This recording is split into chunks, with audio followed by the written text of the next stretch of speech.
So our topic is Kepler's laws of planetary motion. ठीक है, ये इस चैप्टर का लास्ट टॉपिक है। इस टॉपिक से पहले हम बात करेंगे कि प्लैनेटरी मोशन क्या है।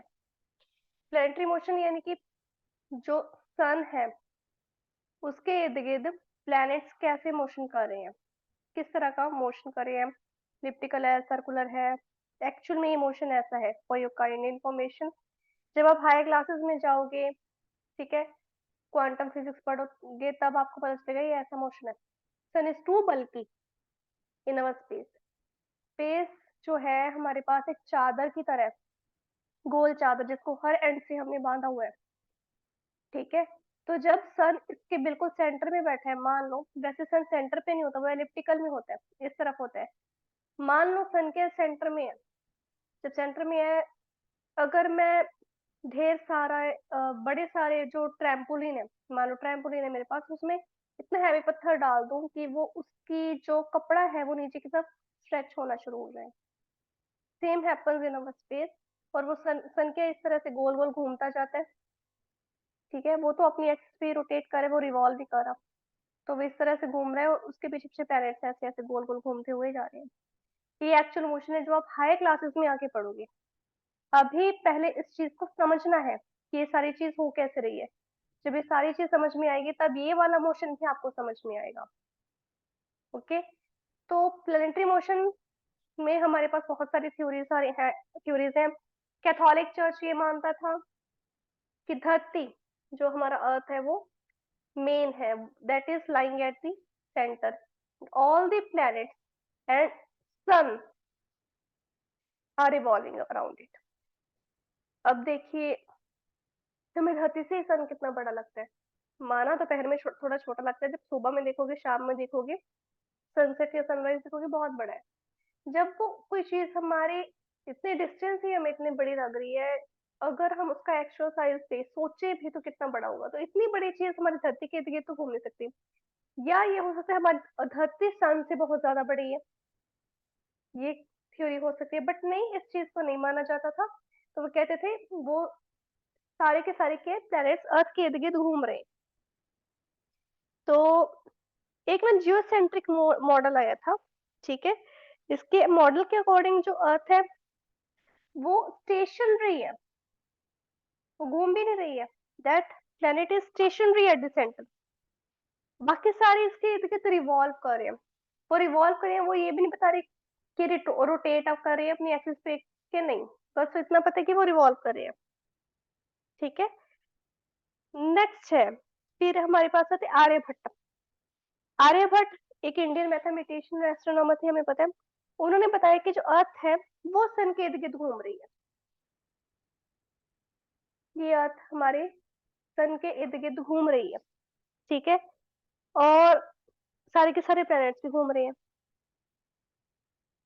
ठीक है, और वो अपनी एक्सिस पे रोटेट भी करे। तो काफी हद तक आर्यभट्ट की जो कंक्लूजन थी ठीक थी, बट उन्होंने ये नहीं बताया कि वो सर्कुलर मोशन है, एलिप्टिकल है, ट्रायंगुलर, रेक्टेंगुलर है, कैसा है। बट हाँ, उन्होंने सोलर एक्लिप्स, लूनर एक्लिप्स, या हम कहते हैं formation of days and nights, इस तरह के फिनोमिनन्स को बता दिया था। फिर आए हमारे पास हेलियोसेंट्रिक मॉडल। उसके अकॉर्डिंग क्या था, कोपर्निकस हमें पता है, ठीक है, पॉलिश एस्ट्रोनॉमर थे कोपर्निकस। उन्होंने बताया कि सन सेंटर पे है, पूरे सोलर सिस्टम के सेंटर पे है, और अर्थ और अदर प्लैनेट्स उसके इर्द गिर्द घूम रहे हैं।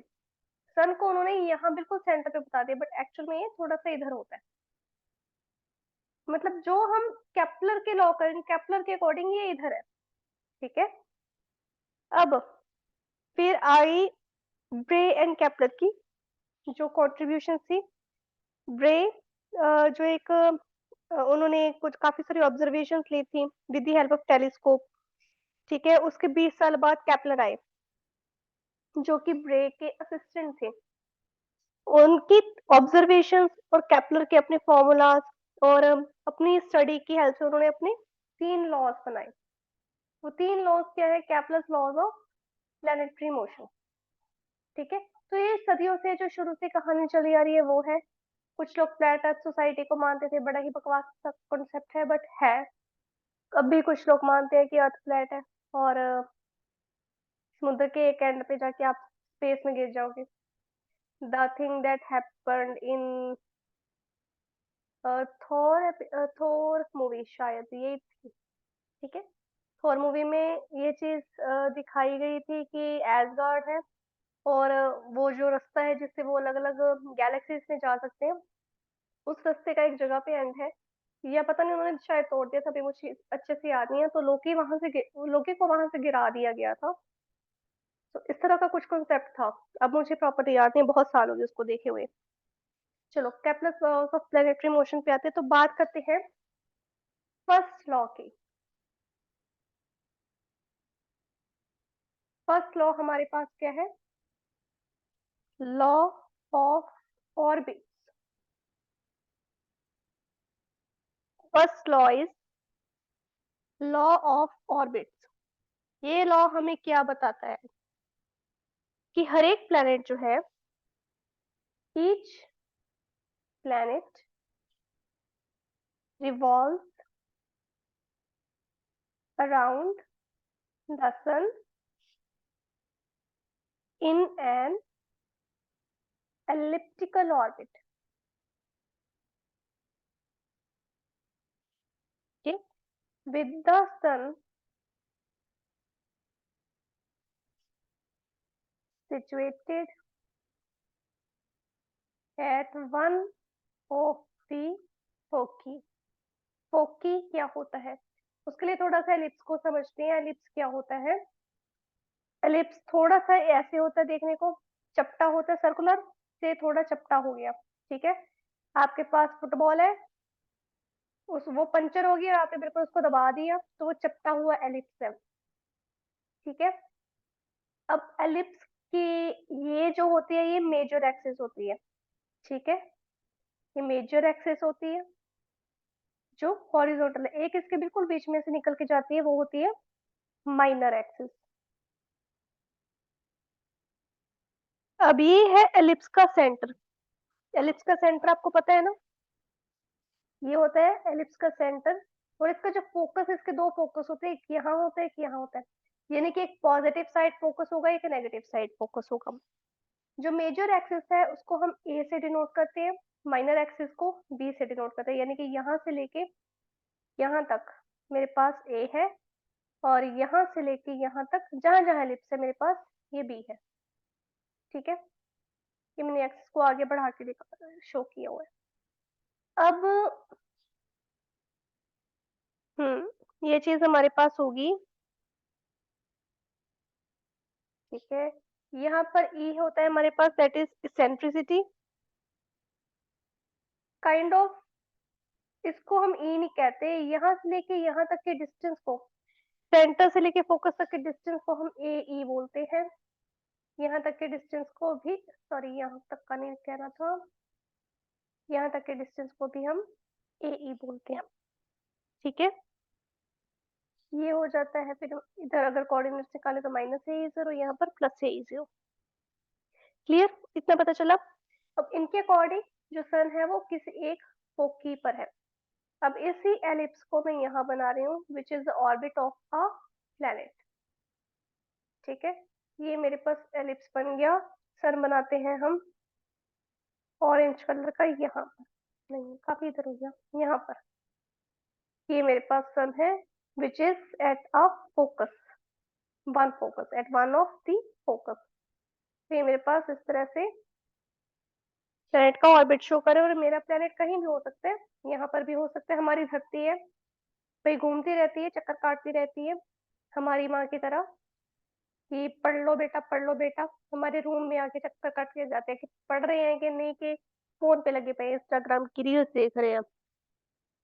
तो ये धरती माँ हमारी, हम अपने सूरज जैसे बच्चों के दिए चक्कर काटती हैं। ठीक है, अब ये जो पॉइंट्स है, यहाँ पर प्लेनेट कहाँ कहाँ पर है, इसके रिलेटेड कुछ डिटेल करते हैं। जो प्लैनेट्स हैं हमेशा ही अनइक्वल डिस्टेंसेस पे रहते हैं। ऑब्वियसली यहाँ से लेके यहाँ तक का डिस्टेंस कम है, यहाँ से लेके यहाँ तक का डिस्टेंस थोड़ा सा बढ़ गया, यहाँ से लेके यहाँ तक का डिस्टेंस सबसे ज्यादा है। ठीक है, सो प्लैनेट remain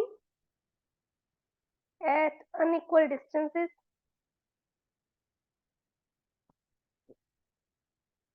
from sun। अब इन केसेस में क्या होता है, जब मेरे पास प्लैनेट क्लोजेस्ट होगा, यहाँ पर मेरे पास प्लैनेट क्लोजेस्ट है, सबसे करीब है सन की, इस पॉइंट को हम क्या कहेंगे, पेरिहिलियन। पेरिहिलियन, ठीक है। और जब प्लैनेट क्या है, फारदेस्ट होगा, फारदेस्ट यहाँ पे होगा, सबसे दूर, ठीक है, उससे हम क्या कहते हैं, एफिलियन। एफिलियन कब होता है, जब प्लैनेट जो है फारदेस्ट होगा फ्रॉम सन, ठीक है। अब अगर हम बात करें कुछ प्लैनेट्स की, जैसे कि प्लूटो है, मरकरी है, उनके जो ऑर्बिट है बहुत ही ज्यादा एलिप्टिकल है, बहुत ही ज्यादा परफेक्ट एलिप्टिकल शेप में होते हैं, लेकिन नेपच्यून और वीनस के कुछ का सर्कुलर में आ जाते हैं। और जो प्लैनेट्स है जो ज्यादा एलिप्टिकल हो, वो ज्यादा टाइम लगाते हैं चक्कर काटने में, या बिल्कुल ही कम टाइम, जैसे मरकरी बिल्कुल करीब है, वो तो बहुत ही कम टाइम लगाते हैं, प्लूटो को ज्यादा ही टाइम लगा देता है एलिप्टिकल चक्कर काटने में, कई 100 साल लगा देता है, ठीक है। तो ये हमारे पास फर्स्ट लॉ है, which is the law of orbit, जिसमें हमें पता चला कि जो प्लैनेट्स हैं सन के इर्द गिर्द एलिप्टिकल शेप में चक्कर काटते हैं, और जो सबसे करीब का डिस्टेंस है वो है पेरिहिलियन, और जो सबसे दूर का डिस्टेंस है वो है एफिलियन।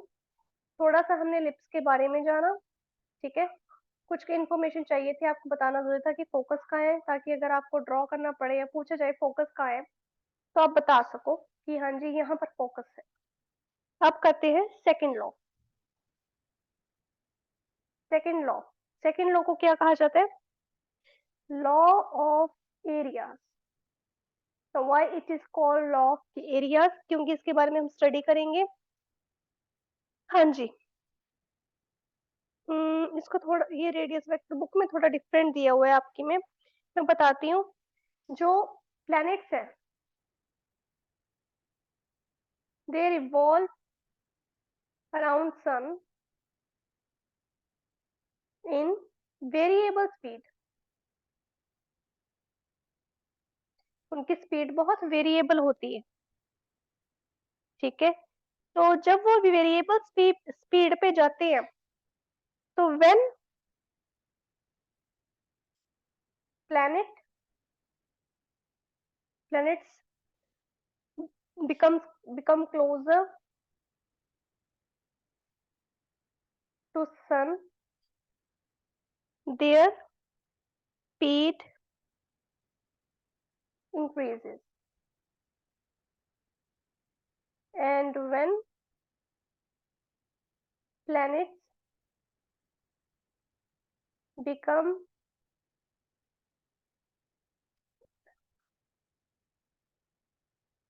farther, closest करो या पे farthest कर लो, या farther या farthest कुछ भी रख लो, to sun their speed decreases। कुछ बुक्स में आपको इसका reason gravitation force of attraction भी मिलेगा, बट इसका रीजन है हमारे पास एरियल वेलोसिटी में, which is constant, the aerial velocity of a planet is constant। अब एरियल वेलोसिटी क्या होता है बताती हूँ, देखो एक चीज तो ये याद रखनी है, एक ना आपको यहाँ पर वेक्टर फॉर्म में इसको थोड़ा सा स्टडी करना पड़ेगा। वेक्टर फॉर्म में कैसे करेंगे, मेरे पास ये प्लेनेट का इलिप्टिकल ऑर्बिट है, यहाँ पर मेरे पास प्लेनेट है, मेरा खूबसूरत सा चांद, सॉरी सूरज।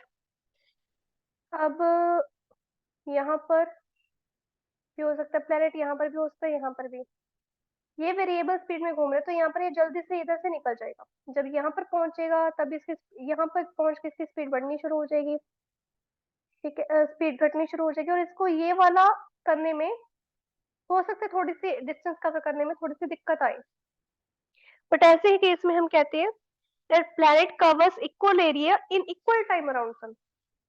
इस चीज में हमें ये चीज ध्यान रखनी है, the planet covers equal area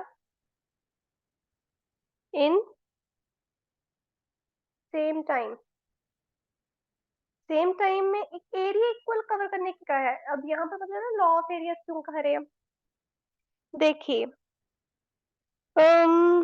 इसको हम ये कह सकते हैं कि जैसे कि मेरे पास यहाँ पर सन है और यहाँ से लेके यहाँ तक जो है प्लेनेट क्या है, वेरिएबल स्पीड में जा रहा है, तो एक स्पीड उसकी बढ़ जाएगी, यहाँ से उसने जल्दी कवर कर लिया, तो ये इसने इतना एरिया कवर कर लिया। बट इस केस में एरिया इक्वल कवर कर रहा है, लेकिन देखो सन से डिस्टेंस बढ़ गया ना, सन से जब डिस्टेंस बढ़ गया तो जितना इसका ये इतना ज्यादा हो रहा है एरिया, उतना ही सेम इतना आ जाएगा। डिस्टेंस बढ़ने के कारण एलिप्स में है ना, जब प्लेनेट दूर चला गया सन से, तो अगर इतना सा भी डिस्टेंस कवर करता है तो जो क्लोज वाला है उसके बराबर हो जाएगा। वैसे भी जब दूर होता है तो वो स्लो चलता है, जब पास होता है वो तेज होता है, तो इसके कारण ये इक्वल टाइम में भी कवर कर लेगा। इसको थोड़ी सी अच्छे से पढ़ते हैं इस चीज को। देखिए सुंदर से इसकी फिगर बनाएंगे। हाँ जी, शिवा बढ़िया बन गई।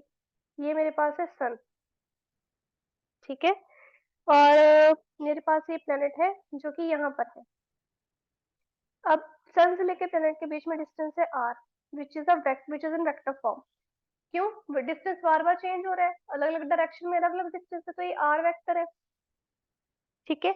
और जो प्लेनेट है इस तरफ जा रहा है, इस तरफ जा रहा है, तो इसकी v वेलोसिटी है, एंगुलर वेलोसिटी अलग चीज है, लेकिन इसकी v वेलोसिटी है।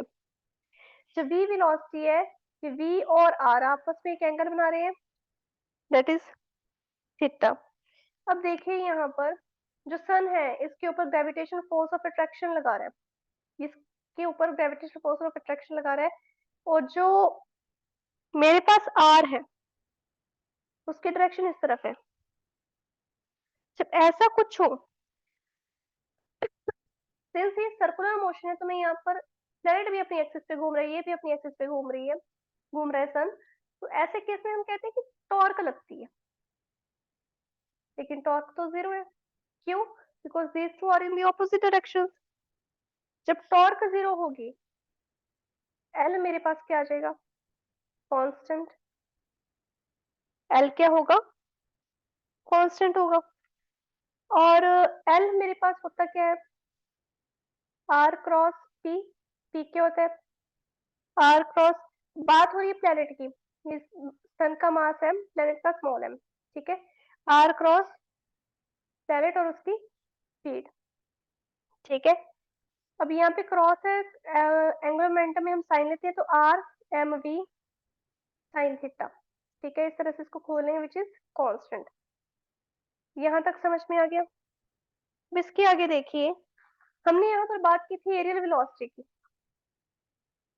एरियल वेलोसिटी यानी कि एरिया, कितना एरिया कवर कर लिया in what time, that is the areal velocity. Areal velocity क्या है, कितना टाइम में कितना एरिया कवर कर लिया, change in area with respect to time. Okay, ये चीज तो मेरे पास कांस्टेंट है। जब ये चीज कांस्टेंट है, तो अब यहाँ पर थोड़ा सा इसको दिमाग लगाते हैं। मान लीजिए प्लेनेट यहाँ से यहाँ तक पहुंच गया इन टाइम dt, इसका थोड़ा सा पेन चेंज करो, रुको, यहाँ से यहाँ तक पहुंचा, यहाँ से यहाँ तक का डिस्टेंस ट्रेवल किया इन टाइम dt, ठीक है। तो ये हमारे पास इधर से डिस्टेंस आ गया, इसका भी चलो वो मान लो r डैश कुछ है, क्योंकि चेंज हो गया है। यहाँ से अगर मैं परपेंडिकुलर ड्रॉ करूं, तो ये मेरे पास एक राइट एंगल ट्रायंगल बन रही है, राइट, ये एक राइट एंगल ट्रायंगल है। ये है तो एलिप्टिकल, बट यहाँ पर देखो एलिप्स बहुत बड़ा है, जब उसका छोटा सा पार्ट लेंगे, इतना सा पार्ट, तो that will act as a straight line to us, है ना, क्योंकि बहुत बड़ा है एलिप्स, वो स्ट्रेट लाइन की तरह एक्ट कर रहा है। तो यहाँ पर ये जो परपेंडिकुलर ये मान लो ये यहाँ से ये लेके यहाँ तक h हाइट कवर कर गया, h है, ये r है, ये v है, यहाँ से लेके यहाँ तक। तो हम कह सकते हैं कि यहाँ पर अगर मैं साइन, ये अगर थीटा है तो इस तरफ अंदर की तरफ अगर मैं एंगल बनाऊं तो that will be 180 degree minus theta, अंदर की तरफ, बाहर थीटा, ये अंदर 180 डिग्री माइनस थीटा। तो 180 माइनस थीटा का साइन फॉर्म निकालना है, क्या आएगा? Perpendicular upon hypotenuse, perpendicular H, hypotenuse क्या है? v, और dt टाइम में कवर किया, v इंटू dt। ठीक है, चलो अब बात करते हैं यहाँ पर हम निकाल रहे थे एरियल वेलोसिटी। एरियल वेलोसिटी है तो कांस्टेंट, लेकिन अगर मुझे dA अकेला निकालना है तो मैं क्या करूँ, हाफ इंटू बेस क्या है r into perpendicular, perpendicular is h, तो 180 minus theta sine theta into v dt। ये मेरे पास h आ गया, ये परपेंडिकुलर है, v dt sine theta. Okay, अब ये वाली यहाँ पर m नहीं है, चलो v है और r है और साइन थीटा, ये चीज आ गई, v है, r है, साइन थीटा, ये चीज आ गई। अब इसमें क्या करेंगे, divide and multiply by m कर देंगे। जब इस केस में divide and multiply by m करेंगे, 1/2m इधर, m v r sin theta dt, this whole term is angular momentum, so dA is equals to 1/2m l upon 2m dt। dt जब इधर आ जाएगी, dt upon dA upon dt is equals to l upon 2m। l क्या है? Constant. मास क्या है? हमेशा constant ही होता है, तो d over dt is also a constant। ये चीज यहाँ पर हमारे पास प्रूव होगी। ठीक है, तो ये हमारे पास सेकंड लॉ है ऑफ केपलर। ठीक है, अब नेक्स्ट पे आते हैं। नेक्स्ट क्या है? Third law. तीन ही लॉ है केपलर के, सेकंड लॉ भी सिंपल है, फर्स्ट लॉ भी सिंपल है। ये आपको एक्सप्रेशन तो करवा दिया मैंने, बहुत कम केसेस होती है आपको एग्जाम में एक्सप्रेशन आए, लेकिन एग्जाम में इसके क्वेश्चन आएंगे, है ना। जब एग्जाम में इसका क्वेश्चन आएगा बेटा, तो उसको सॉल्व जब करना है, मान लो न्यूमेरिकल प्रॉब्लम आई, उसको जब सॉल्व करना है, उसके लिए आपको अगर एक्सप्रेशन इसका अच्छे से पता होगा, you will be able to solve it properly, वरना आपके लिए इसको सॉल्व करना मुश्किल हो जाएगा। तो इसलिए एक्सप्रेशन करना भी जरूरी होता है। अब करते हैं थर्ड लॉ। पहला था law of area, sorry law of orbit, second था लॉ ऑफ एरिया, थर्ड है law of period.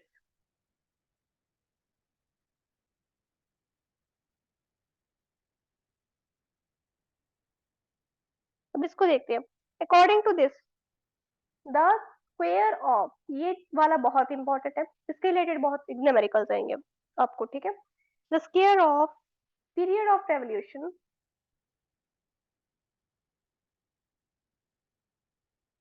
of a planet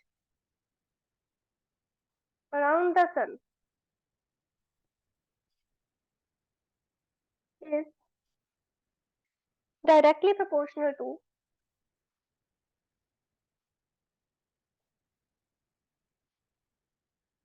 cube of the semi-major axis of its elliptical orbit।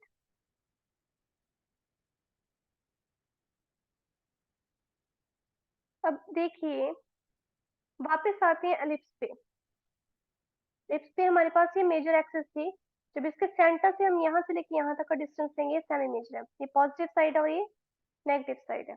ठीक है, ये सेमी मेजर एक्सिस होती है elliptical orbit की। तो मान लीजिए जो मेरे पास ये ऑर्बिट है प्लेनेट का, ये प्लेनेट का ऑर्बिट है, या मान लो प्लेनेट यहाँ पर है, यहाँ पर है सन। ठीक है, तो देखिए जो टी है वो टाइम पीरियड ऑफ रेवोल्यूशन होगा प्लेनेट का, है ना। और जो आर होगी, मान लीजिए वो सेमी मेजर एक्सिस है एलिप्टिकल ऑर्बिट की, यहाँ से लेके यहाँ तक कैपिटल आर है semi major axis of elliptical orbit. Clear?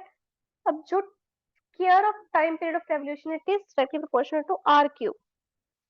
अब इसको अगर सॉल्व करने तो हम प्रोपोर्शनलिटी का साइन हटा के कांस्टेंट लगा देंगे, विच इज के एक कांस्टेंट प्रोपोर्शनलिटी कांस्टेंट होती है। अगर मेरे पास यहाँ पर दो प्लैनेट्स है, ये है प्लैनेट, ये है P1, ये P2, अगर इससे भी ज्यादा हो, P3 है, P4 है, वगैरह वगैरह, ठीक है, उन सब का ऊपर से सेम लॉ लगेगा अगर वो इलिप्टिकल ऑर्बिट में घूम रहे हैं, ठीक है। तो जो T1 स्क्वायर होगा अपॉन T2 स्क्वायर होगा will be equal to R1 cube upon R2 cube. तो मेरे पास इस तरह से एक रेशियो आ जाएगी। तो जितना ज्यादा डिस्टेंस होगा प्लेनेट का सन से, उतना ही ज्यादा क्या होगा, पीरियड ऑफ रेवोल्यूशन होगा अराउंड द सन, ठीक है। और जैसे प्लूटो है वो सन से बहुत दूर है, उसका पीरियड ऑफ रेवोल्यूशन पता है कितने, approximately this much year. Nearest planet कौन है, मरकरी, उसका इतना ही है, ये इधर घूम के बस चक्कर काट के आ जाती है मरकरी, उसका सिर्फ इतना ही है, ये पता ही नहीं कितना चक्कर काट के आता है, और 250 साल लगा देता है, ठीक है। तो ये आपका हो गया थर्ड लॉ, और इससे आपका एक Kepler's law of planetary motion खत्म होता है। नेक्स्ट आता है वेटलेसनेस। वेटलेसनेस हमें पता है क्या होती है, भार ना फील करना। अगर आप पैराग्लाइडिंग करने का सोच रहे हो तो उसमें आपको कुछ हद तक वेटलेसनेस फील होगी, स्काई डाइविंग करोगे बिल्कुल ही वेटलेसनेस फील होगी। यानी कि जब भी कोई चीज फ्री फॉल में नीचे आ रही है तो उसको, और उसको किसी फोर्स के साथ में फेंका गया, मान लो आप प्लेन में है, ठीक है, बस कोई फोर्स नहीं लगाई, आगे की तरफ झुके और गिर गए, पैराशूट बंधा हुआ है, याद रखना, बिना पैराशूट के नहीं गिरना, वो आखिरी बार गिरना होगा। अब अगर गिर गए तो वो वेटलेसनेस है कंप्लीटली। अगर मैं कहूँ कि कोई लिफ्ट है, लिफ्ट में, लिफ्ट की जो वायर होती है वो टूट गई, तो वो क्या हो जाएगी, फ्रीली फॉलिंग लिफ्ट हो जाएगी। ऐसे केस में क्या होगा, ये एक्सेलरेशन के साथ नीचे जाएगी। यहाँ पर खड़े हैं हम सब, हमारा वेट है mg, ठीक है, और एक ऑपोजिट डायरेक्शन में रिएक्शन फोर्स लग रही है, मुझे फोर्स निकालनी है। फोर्स क्या लगेगी, जो अपवर्ड डायरेक्शन, जो मेरे पास डाउनवर्ड डायरेक्शन में वेट लग रहा है mg, माइनस जो ऑपोजिट डायरेक्शन में r लग रहा है, तो एपरेंट वेट निकालना है बेसिकली मुझे। तो ये एम ए हो जाएगा इधर mg माइनस r, r आ जाएगा mg minus m a, m into g minus a, this is the apparent weight, okay. अगर जो केबल है लिफ्ट की बिल्कुल ही ब्रेक हो गई, मतलब कोई चारा ही नहीं बचने का, तो वो कंप्लीटली फ्रीली फॉल करेगी, और तब ए और जी इक्वल हो जाएंगे, यहाँ पे भी जी हो जाएगा और ये टर्म जीरो हो जाएगी, कोई अपरेंट वेट नहीं, बस खत्म है इंसान। अब इसी तरह से कोई पर्सन स्पेसक्राफ्ट के अंदर है, और वो जो स्पेसक्राफ्ट है या सैटेलाइट है, उसमें कोई पर्सन है, ठीक है, और वो घूम रहे हैं इसके अंदर इर्द गिर्द एक ऑर्बिट में ऑफ रेडियस स्मॉल आर, तो एक्सेलरेशन जो होगी सैटेलाइट की जीएम अपॉन आर स्क्वायर होगी, सॉरी ये वाली आर प्लस एच हो जाएगा ना, किया था पिछली क्लास में ऑर्बिटल वेलोसिटी वाले में, ठीक है। तो उससे ग्रेविटेशनल पुल, रिएक्शन फोर्स सब कुछ चेंज हो जाएगा। ग्रेविटेशनल पुल क्या होगा हमारे पास, G M M upon are square, और जो रिएक्शन फोर्स हमने निकालनी है वो हो गया gravitational pull minus reaction force, which will be the कितनी force, factorial that is m into a, है ना। एक्सेलरेशन भी तो है सैटेलाइट की अपनी जो इर्द गिर्द घूम रही है, तो G M M upon are square minus reaction force to m a, ठीक है। और अब देखिए मैंने क्या कहा था, एक्सेलरेशन यहाँ पर लग रही है ये वाली, ये सॉरी ये एक्सेलरेशन ही थी, ठीक है। यहाँ पर हम वैल्यू फिल कर देंगे G M M upon are square minus r into m G M upon are square, same same हो गया, रहेगा। तो स्पेस के अंदर कोई भी फोर्स नहीं एक्सर्ट करती बॉडी के ऊपर, वहां पर भी अपरेंट वेट जो है जीरो होता है, सेंटर ऑफ अर्थ पे भी हम वेटलेस फील करते हैं, ठीक है। वेटलेसनेस के कारण बहुत दिक्कतें हैं, एक तो जमीन नहीं फील होती है हमें, ठीक है। तो कुछ भी खाना पीना है, स्पेशली इन स्पेसक्राफ्ट, डिफिकल्ट हो जाता है। तो स्पेशल टाइप का फूड लिया जाता है, ठीक है, कि वो एक फॉर्म ऑफ पेस्ट में होता है ट्यूब के अंदर, जो ट्यूब है सीधे ही माउथ के अंदर स्क्वीज कर दी जाती है, डायरेक्ट खाना दे दिया जाता है। और जब कोई पर्सन स्पेस में रहता है ना, उसकी बॉडी के ऊपर बहुत ज्यादा इम्पैक्ट पड़ते हैं। ड्रैगन बॉल जी देखा है, उसमें गोकू एक प्लेनेट पे जाता है जहाँ की ग्रेविटी बहुत ज्यादा हाई है, तो क्या इफेक्ट पड़ता है उसके ऊपर, उसको पैर भी उठाना मुश्किल हो जाता है। लेकिन जब वो एक ऐसे प्लेनेट पे जाता है जहाँ पर कोई भी ग्रेविटी नहीं है, तो उसकी बॉडी के ऊपर उससे भी ज्यादा एडवर्स इफेक्ट्स पड़ते हैं। दोनों में ही जैसे हमें जी इज 9.8 में रहने की आदत है, अगर हम बहुत ज्यादा जाएंगे तो भी हमारी बॉडी पे इम्पैक्ट पड़ेगा, बहुत कम में जाएंगे तो भी हमारी बॉडी पे बहुत बुरा इम्पैक्ट पड़ेगा, ठीक है। और वेटलेसनेस में हम कुछ एक्सपेरिमेंट्स हो गए, जैसे कि simple pendulum, simple harmonic motion, ये कुछ नहीं कर सकते, ठीक है। तो ये हमारा आज का टॉपिक था।